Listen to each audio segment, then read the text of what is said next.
Hi everyone. आज के video में देखेंगे समाजशास्त्र के टॉप 50 मोस्ट इम्पोर्टेंट क्वेश्चन जो आपके एग्जाम के लिए काफ़ी ज़्यादा इम्पोर्टेंट है। आज का प्रैक्टिस सेट नंबर 14 है। इससे पहले हमने 13 प्रैक्टिस सेट और most important topic wise MCQ कर रखा हुआ है। अगर आपने वो सारा वीडियो नहीं देखा है तो उसे ज़रूर चेकआउट कीजिएगा, क्योंकि सारे टॉपिक्स और प्रैक्टिस सेट आपके एग्जाम के लिए काफ़ी ज़्यादा इंपॉर्टेंट है। तो चलिए शुरू करते हैं आज का पहला क्वेश्चन। लेकिन उससे पहले अगर आप बीपीएससी स्टेट या झारखंड लेडीज सुपरवाइजर की तैयारी कर रहे हैं तो आप लोग के लिए 15 प्रीवियस ईयर क्वेश्चन, जिसके अंदर बीपीएससी स्टेट, यूपी, झारखंड सबका प्रीवियस ईयर क्वेश्चन और साथ में 10 प्रैक्टिस सेट, जिसे आप अटेम्प्ट करके अपने स्कोर को जांच सकते हो कि कितना आपकी तैयारी हो चुकी है, कितना आप स्कोर कर पा रहे हो। साथ में मोस्ट इंपॉर्टेंट एनसीईआरटी क्लास 11-12 का चैप्टर वाइज क्वेश्चन आंसर, जो जस्ट अभी आपका पेपर हुआ था बीपीएससी 3.0, उसमें एनसीईआरटी से आपके 20 से 25 क्वेश्चन डायरेक्ट देखने को मिला था। इसलिए एनसीईआरटी काफ़ी इंपॉर्टेंट है। एनसीईआरटी आप जरूर तैयारी करना। साथ में टॉपिक वाइज एमसीक्यू, ऐसे टॉपिक्स जो हर बार आपके एग्जाम में बार बार पूछे जाते हैं, वो सारे इंपॉर्टेंट टॉपिक से आपको एमसीक्यू दिया जा रहा है। इतना कुछ मिलेगा सिर्फ 300 में। साथ में आपको प्रॉपर गाइड भी किया जाएगा कैसे तैयारी करनी है। कोई भी डाउट होता है आप मुझे मैसेज कॉल पे बात कर सकते हो। अगर आप सीरियस हो अपने फ्यूचर को लेकर तो आप मुझे इस नंबर पे व्हाट्सअप करके आगे का डिटेल्स आप यहाँ से ले सकते हैं। तो चलिए शुरू करते हैं आज का पहला क्वेश्चन। अभी तक हमने total 3 previous year question complete कर लिया। आज ये चौथा प्रीवियस ईयर क्वेश्चन है। प्रीवियस ईयर क्वेश्चन कंप्लीट करने से एक आपको आइडिया मिलता है कि क्वेश्चन कैसे एग्जाम में पूछे जाते हैं, और मैक्सिमम चांस होता है कि प्रीवियस ईयर क्वेश्चन से डायरेक्ट क्वेश्चन आपके एग्जाम में आने का। तो आज का पहला क्वेश्चन है, निम्न में कौन सी जनजाति मातृवंशीय है? पहला ऑप्शन है गोंड, खासी, भील, या ऑप्शन डी है मुंडा।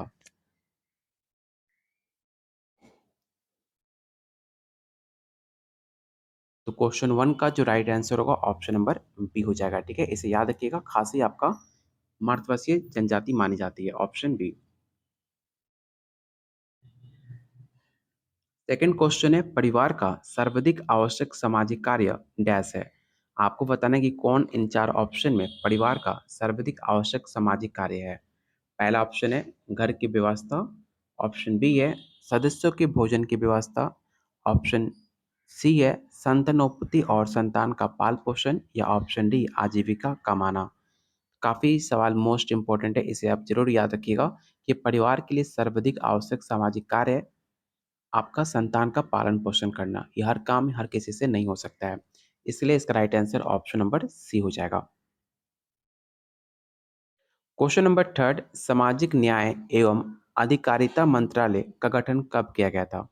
पहला ऑप्शन है 1995, ऑप्शन बी है 1996, ऑप्शन सी है 1997, या ऑप्शन डी 1998।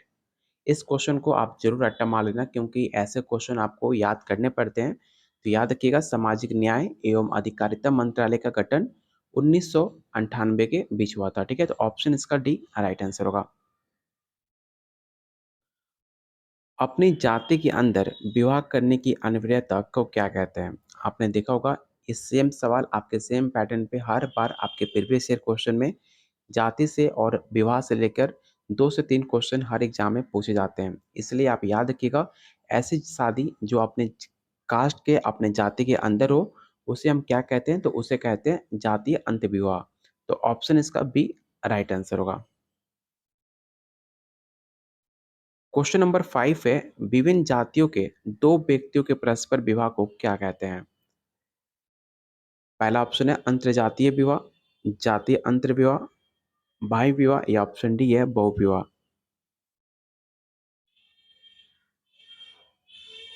तो आपको ऑप्शन से दिख रहा है अंतर्जातीय, जो आपके डिफरेंट कास्ट से, आपके डिफरेंट रिलीजन से लोग शादी करते हैं, उसे अंतर्जातीय विवाह कहते हैं। ऑप्शन इसका ए राइट आंसर होगा। अगला क्वेश्चन है, एक मुस्लिम पत्नी को पति द्वारा विवाह के समय दिए जाने वाला डैश धन क्या कहलाता है? हिंदू में उसे हम दहेज कहते हैं, लेकिन मुस्लिम में क्या कहते हैं उसे आपको ये बताना है। पहला ऑप्शन है वधु मूल्य, ऑप्शन बी है दहेज, ऑप्शन सी है मेहर, या ऑप्शन डी है उपहार।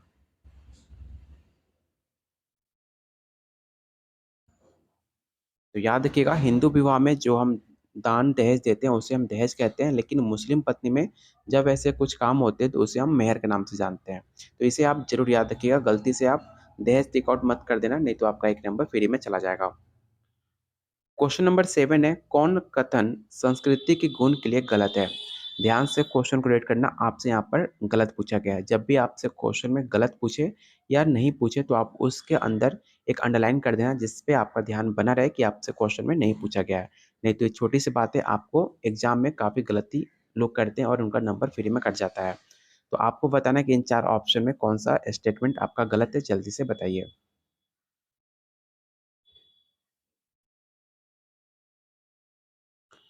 तो ऑप्शन इसका सी राइट आंसर होगा। प्रत्येक समाज की संस्कृति समान होती है, ठीक है, ये स्टेटमेंट गलत है।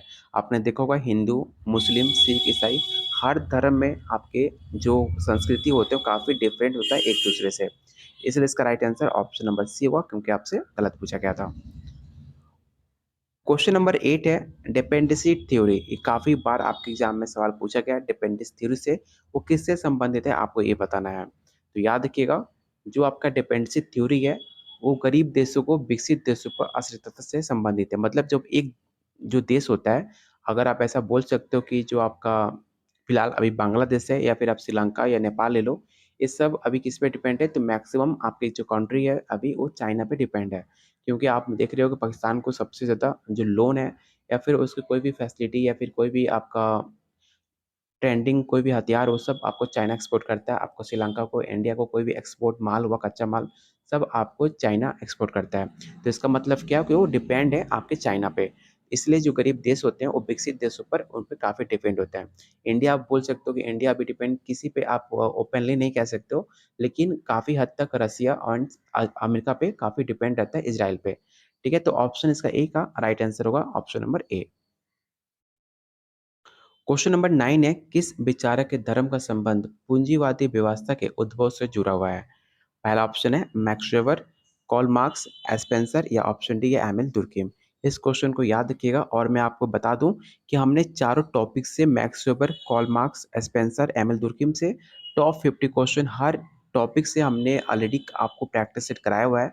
अगर अभी तक आप लोग वीडियो नहीं देखे हैं तो आप जाकर वीडियो के प्लेलिस्ट में ज़रूर चेकआउट करना। इन चारों टॉपिक से आपके एग्जाम में 10 से 12 क्वेश्चन डायरेक्ट आपको देखने को मिल जाएगा। इसलिए जाकर आप प्लेलिस्ट में ज़रूर चेकआउट कर लीजिएगा। अगर आपको वीडियो नहीं मिलता है तो आप मुझे कमेंट बॉक्स में किसी भी आप टॉपिक पे आप वीडियो देखना चाहते हो, आप मुझे कमेंट करना, मैं आपका लिंक शेयर कर दूँगा जिससे आप देखकर अपनी तैयारी को और ज़्यादा मजबूत कर सको। तो क्वेश्चन 9 का राइट आंसर क्या होगा? तो ऑप्शन आपका ए हो जाएगा, मैक्स वेबर, ठीक है? इसे आप याद रखना। क्वेश्चन नंबर 10 है, किसके द्वारा पुरुष के एकाधिकार की भावना और ईर्ष्या को परिवार की उत्पत्ति के प्रमुख कारण बताया गया है? पहला ऑप्शन है वेस्टरमार्क, ऑप्शन बी है विफॉल्ट, या ऑप्शन सी मार्गन, या ऑप्शन डी है टाइलर।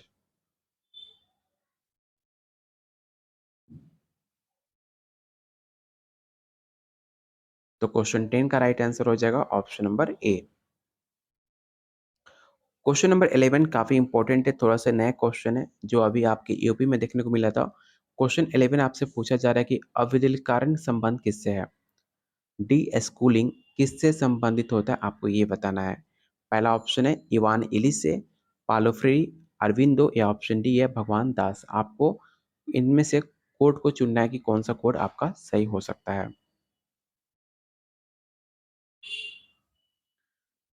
तो इसका राइट आंसर होगा option number A Ivan Ilyich और पालो फ्रेडी, ठीक है, ऑप्शन इसका ए राइट आंसर होगा। क्वेश्चन नंबर 12 है, निम्नलिखित में किस विचारक का संबंध सांस्कृतिक वृद्धि के नौ उद्विकास से संबंधित है? पहला ऑप्शन है मार्गन, एस्टवार्ड, वाइट, या ऑप्शन डी है बिर स्टेड।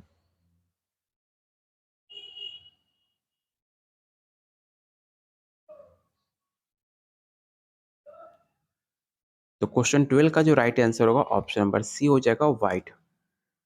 क्वेश्चन नंबर 13 है, प्रतिस्पर्धा किस प्रकार की सामाजिक प्रक्रिया है? ये भी सवाल काफी इंपॉर्टेंट है और हमने ये सवाल पहले के प्रैक्टिस सेट में आपको कराया भी है, तो उम्मीद करता हूँ इसका आंसर आप सबको ही बता पाओगे। प्रतिस्पर्धा किस प्रकार की सामाजिक प्रक्रिया है?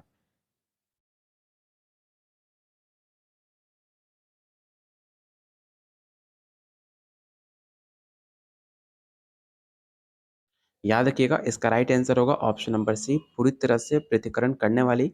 लेकिन कहीं-कहीं पे आपको आंसर देखने को मिलेगा आंशिक रूप से एकीकरण करने वाली। इसलिए इस क्वेश्चन को आपके आयोग द्वारा जहाँ पर एग्ज़ाम हुआ था, इस क्वेश्चन को रद्द कर दिया गया था, ठीक है? लेकिन अगर आपके एग्ज़ाम में सवाल पूछा जाता है और फिर अगर आपको कोई एक ऑप्शन चुनना हो तो ऑप्शन सी के साथ आप जा सकते हो। क्वेश्चन नंबर 14 है, साइबर अपराध वो अपराध है जो कंप्यूटर नेटवर्क एवं हार्डवेयर के प्रयोग द्वारा होता है। ये क्वेश्चन काफ़ी इंपॉर्टेंट है क्योंकि आज के टाइम पे आपने देखा होगा साइबर अपराध काफ़ी ज़्यादा बढ़ चुका है।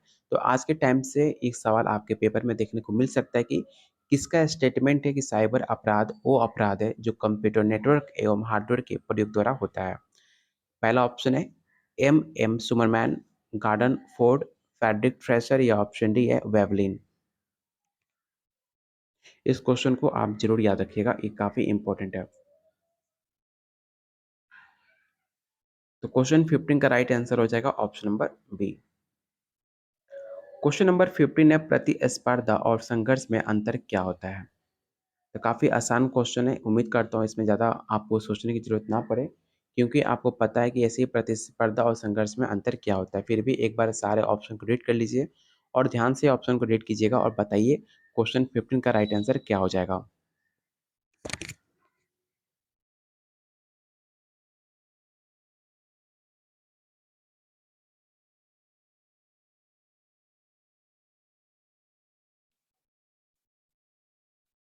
तो क्वेश्चन 15 का राइट आंसर ऑप्शन आपका डी हो जाएगा, उपरोक्त में से सभी।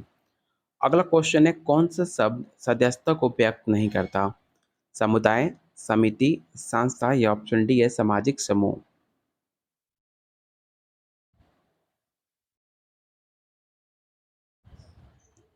तो याद रखिएगा जो सदस्यता जो शब्द है कभी भी संस्था को व्यक्त नहीं करता है। याद रखिएगा कि संस्था एक तरह का सदस्यता का व्यक्त नहीं करता है, जबकि संस्था नियमों एवं कार्यप्रणाली की एक व्यवस्था है जिसे ये अमूर्त माना जाता है, ठीक है? तो ऑप्शन इसका सी राइट आंसर होगा। क्वेश्चन नंबर 17 है, व्यक्ति के विचार शक्ति लुप्त प्राय हो जाती है। तो व्यक्ति के विचार कहाँ शक्ति लुप्त प्राय हो जाती है आपको ये बताना है। समिति में, भीड़ में, श्रोता समूह में या ऑप्शन डी है जनता में।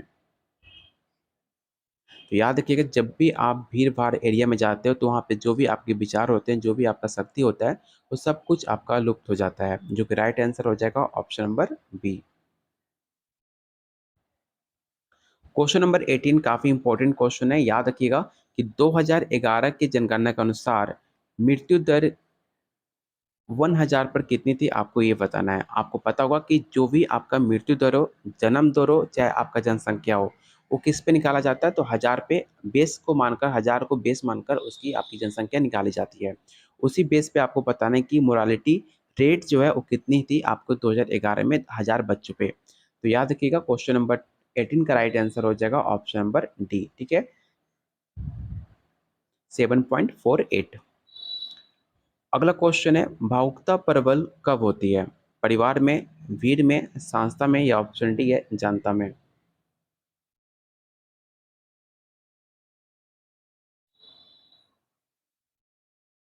तो क्वेश्चन 19 का जो राइट आंसर होगा ऑप्शन नंबर बी हो जाएगा भीड़ में। भीड़ में भावनाएं छूत बीमारी की तरह फैलती है और व्यक्ति सामूहिक स्वार्थ के लिए व्यक्तिगत स्वार्थ का बलिदान कर देता है। सही बात लिखा है कि जैसे कि छुआछूत, जैसे कि लोग एक दूसरे से बचते हैं और इसी तरह आपका जो इमोशन होता है काफ़ी ज़्यादा आपको परेशानी में डाल देता है। आप कभी-कभी ऐसा अच्छा काम करने के लिए किसी के इमोशन में आप बह जाते हो और आप कुछ गलत कर जाते हो, जो आपके लिए एक सिरदर्दी बन जाता है। इसलिए क्वेश्चन 19 का जो राइट आंसर होगा ऑप्शन नंबर बी हो जाएगा। अगला क्वेश्चन काफ़ी आसान है क्योंकि मैंने कई बार, एक बार नहीं कम से कम 10-12 बार बताया होगा कि प्राइमरी एंड सेकेंडरी ग्रुप की अवधारणा किसने दी है और हर बार ये सवाल आपके एग्जाम में पूछा जाता है, जो कि आपके लिए काफ़ी आसान है 1 नंबर लेके आना। तो इसलिए अगर आपको आंसर पता नहीं है तो फिर आपको और ज़्यादा मेहनत करने की ज़रूरत है, क्योंकि जो मैं क्वेश्चन कहता हूँ कि आप इसे वीवीआई क्वेश्चन टिक आउट करना, इसका मतलब है कि सवाल कम से कम हर बार एग्जाम में पूछा जाता है, तभी मैंने आपको वीवीआई क्वेश्चन कहने की टिक आउट करने कह रहा हूँ। तो याद रखिएगा प्राइमरी हो चाहे आपका सेकेंडरी हो, दोनों की अवधारणा आपके फूले ने दिया था, ठीक है? ऑप्शन इसका ए राइट आंसर हो जाएगा। कब दिया था? तो 1909 में दिया था, ठीक है? जो उनका एक काफ़ी फेमस उनकी पुस्तक थी सामाजिक संगठन, जो कि 1909 में पब्लिश हुई थी। उसके अंदर प्राथमिक समूह की अवधारणा को पेश किया था, उसका ज़िक्र किया था। इसलिए आप इस क्वेश्चन को भी याद रख सकते हो, कब पब्लिश किया गया था, तो 1999 में। और कब, किस पुस्तक में, सामाजिक संगठन। इस 2-3 क्वेश्चन हो गए। किसने दिया, तो फूले ने। कब दिया, तो 1909 में। किस पुस्तक में, तो आपका सामाजिक संगठन। ठीक है, यहाँ पे नाम लिखता हूँ, सामाजिक संगठन, जिसे आप नोट डाउन कर सके हो, क्योंकि ये सवाल आपके एग्जाम में पूछा जा सकता है। तो 3 आपके इंपॉर्टेंट यहाँ से क्वेश्चन बनते हैं जो आपके एग्जाम में आ सकते हैं, इसलिए आपसे याद रखिएगा। क्वेश्चन नंबर 21 है, निम्न में कौन सा प्राथमिक समूह है। ठीक है, काफ़ी आसान, और मैंने कई बार आपको बताया भी कि प्राइमरी में कौन आएगा, सेकेंडरी में कौन आएगा, टर्टियरी में कौन आएगा। तो याद रखिए, जब भी आपसे पूछे प्राइमरी में, तो प्राइमरी में हमेशा आप किसको रखोगे, तो अपने परिवार को। ठीक है, अपने बच्चों को, खेल का, और आपका पड़ोस। ठीक है, यहाँ पर ऑप्शन क्या हो जाएगा, ऑप्शन डी आपका राइट आंसर होगा। ऑप्शन आपको जो भी अगर प्राइमरी पूछे, चाहे सेकेंडरी पूछे, चाहे टर्टियरी पूछे, बिना ऑप्शन को देखे आप आंसर टेक आउट मत करना। कभी कभी आपका ऑप्शन के अकॉर्डिंग आपका आंसर बदल सकता है, कि आंसर जो भी आपको ऑप्शन में दिए गए हैं, आप एक दूसरे से कंपेयर करना कि सबसे ज़्यादा क्लोज कौन है। उसके बाद आप जाकर आंसर टिक आउट करोगे, तब जाकर आपका आंसर सही होगा। चलते हैं क्वेश्चन नंबर 22 पे। आपको बताना है कि निम्न में कौन सा द्वितीयक समूह है। मतलब अभी आपको प्राइमरी बताना था, अब आपको सेकेंडरी बताना है कि सेकेंडरी द्वितीयक समूह का हिस्सा कौन है। परिवार, ऑफिस, बच्चों का खेल समूह, या ऑप्शन डी है पड़ोस।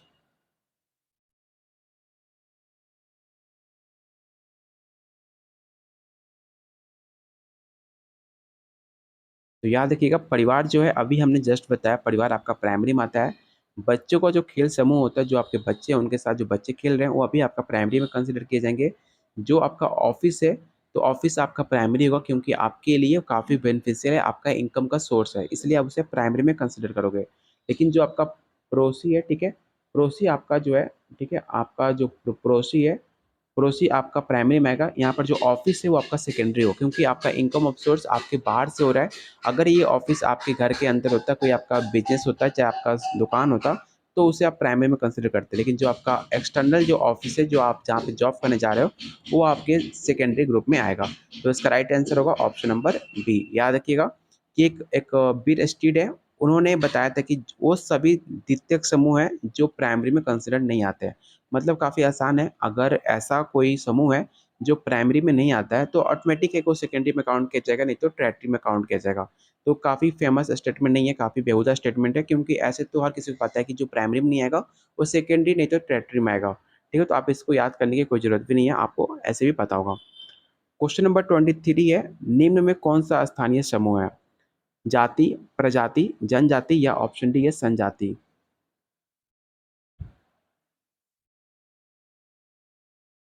तो याद रखिएगा, क्वेश्चन 23 का जो राइट आंसर होगा ऑप्शन नंबर सी होगा, जनजाति।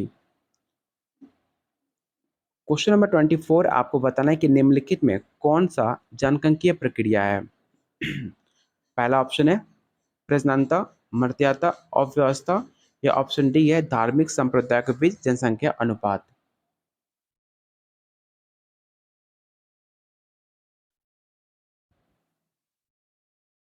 तो इसका राइट आंसर होगा ऑप्शन नंबर सी, 1 2 3 4 आपके चारों जो है आपके जनगणकीय प्रक्रिया में काउंट किए जाते हैं, इसलिए इसका जो राइट आंसर होगा ऑप्शन नंबर सी हो जाएगा। अगर अभी तक आपने वीडियो को लाइक नहीं किया, तो प्लीज़ वीडियो को लाइक एंड शेयर जरूर कर दीजिएगा। और अभी तक आपने चैनल को सब्सक्राइब नहीं किया है, तो चैनल को जरूर सब्सक्राइब कीजिएगा, क्योंकि डेली आपको शाम 6:30 बजे डेली सोशोलॉजी का आपका top most important practice set और आपको टॉपिक वाइज एमसीक्यू कराया जाएगा, जो आपके एग्जाम में डायरेक्ट देखने को मिल सकता है। इसलिए चैनल को जरूर सब्सक्राइब कीजिएगा, क्योंकि इससे आपको डायरेक्ट क्वेश्चन देखने को मिल सकता है आपके एग्जाम में। और टेलीग्राम ग्रुप को जरूर ज्वाइन कीजिएगा, क्योंकि यहाँ पे जो भी आपके वीडियो के क्लासेस होते हैं, कोई भी नोटिफिकेशन हुआ आपके टीचिंग रिलेटेड, या झारखंड लेडी सुपरवाइजर, या सोशोलॉजी का किसी भी स्टेट में वैकेंसी आता है, आपको सब कुछ यहाँ पर अपडेट कर दिया जाता है। तो जिसका लिंक मैंने डिस्क्रिप्शन बॉक्स और कमेंट बॉक्स में कर रखा हुआ है, तो जाकर आप वहाँ से ग्रुप को जरूर ज्वाइन कर लीजिएगा। चलते हैं क्वेश्चन नंबर 25 पे। आपको बताना है कि सशक्त कार्य दल कौन सा राज्य सम्मिलित नहीं है। आपने नाम सुना होगा इम्पावर एक्शन ग्रुप, जो कि कौन सा राज्य इसके अंतर्गत सम्मिलित नहीं है, आपको ये बताना है।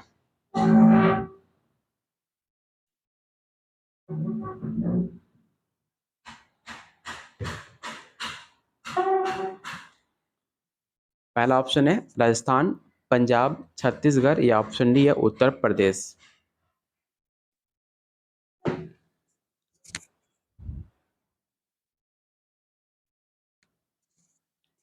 तो एम्पावर एक्शन ग्रुप के अंतर्गत आपका पंजाब आता है, इसे आप याद रखिएगा। ऑप्शन इसका बी राइट आंसर होगा और इसका स्क्रीनशॉट आप जरूर रख लेना क्योंकि आपके एग्जाम के लिए काफ़ी मोस्ट इंपॉर्टेंट है। सामाजिक आर्थिक रूप से आपके पिछड़े 8 राज्य हैं, कौन-कौन से हैं?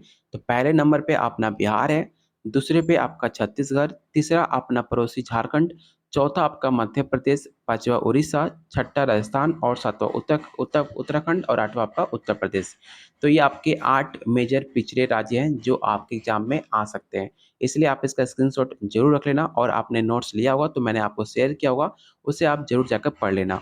क्वेश्चन नंबर 26 है जाति की परिभाषा क्या है? तो काफ़ी आसान क्वेश्चन है, जाति की परिभाषा तो आपको हर किसी को पता होगा कि जाति जो होती है एक तरह का बंद वर्ग कहलाती है।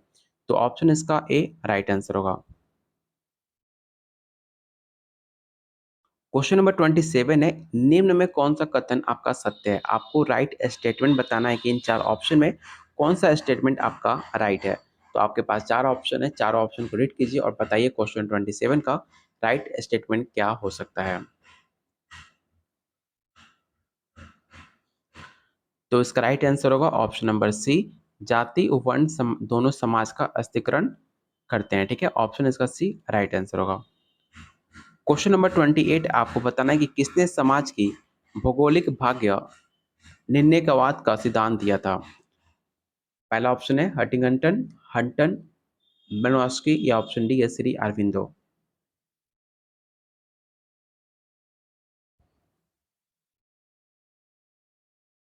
तो क्वेश्चन 28 का जो राइट आंसर होगा ऑप्शन नंबर ए हो जाएगा।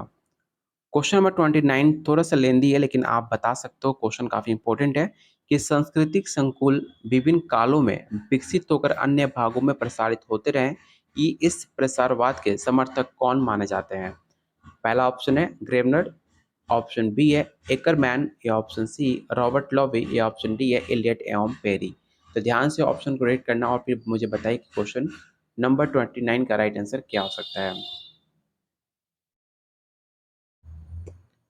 तो इसका राइट आंसर होगा ऑप्शन नंबर ए ग्रेवनर और एकरमैन, ये दोनों आपके जर्मन के रहने वाले थे, इसे भी आप याद रख सकते हो। चलते हैं क्वेश्चन नंबर 30 पे। आपको बताना है कि संस्कृति का विकास मानव कर पाया पर पशु क्यों नहीं कर पाया, आपको ये बताना है। तो पहला ऑप्शन है बोलने की क्षमता, सीधे खड़े होने की क्षमता, उंगली और कलाइयों की कार्य क्षमता या ऑप्शन डी या उपरोक्त में से सभी। तो काफ़ी आसान क्वेश्चन है, आपको पता होगा कि मानव विकास के पास इंसान के पास दिमाग है जबकि पशु पे दिमाग नहीं होता है। इसलिए आपका मानव विकास कर पाया और पशु विकास नहीं कर पाया। तो इसका राइट आंसर क्या होगा? तो ऑप्शन नंबर डी होगा। क्वेश्चन नंबर 31 निम्न में कौन सा स्टेटमेंट हंटिंगटन द्वारा दिया गया था? ये सवाल काफ़ी मोस्ट इंपॉर्टेंट है, ये सवाल इसे जरूर वीवीआई क्वेश्चन टिक आउट करना। ये सवाल आपके एग्जाम में डायरेक्ट देखने को मिल सकता है और याद रखिएगा कि समाज के भाग्य का डिसीजन भौगोलिक परिस्थितियां करती हैं, ये स्टेटमेंट आपका सही है जो कि हंटिंगटन के द्वारा दिया गया था। तो ऑप्शन इसका बी राइट आंसर होगा। सांस्कृतिक पर्यावरण का मानव निर्मित हिस्सा है, ये कथन किसका है? आपके पास 4 ऑप्शन है, चारों ऑप्शन को रीड कीजिए और बताइए क्वेश्चन नंबर 32 का राइट आंसर क्या होगा?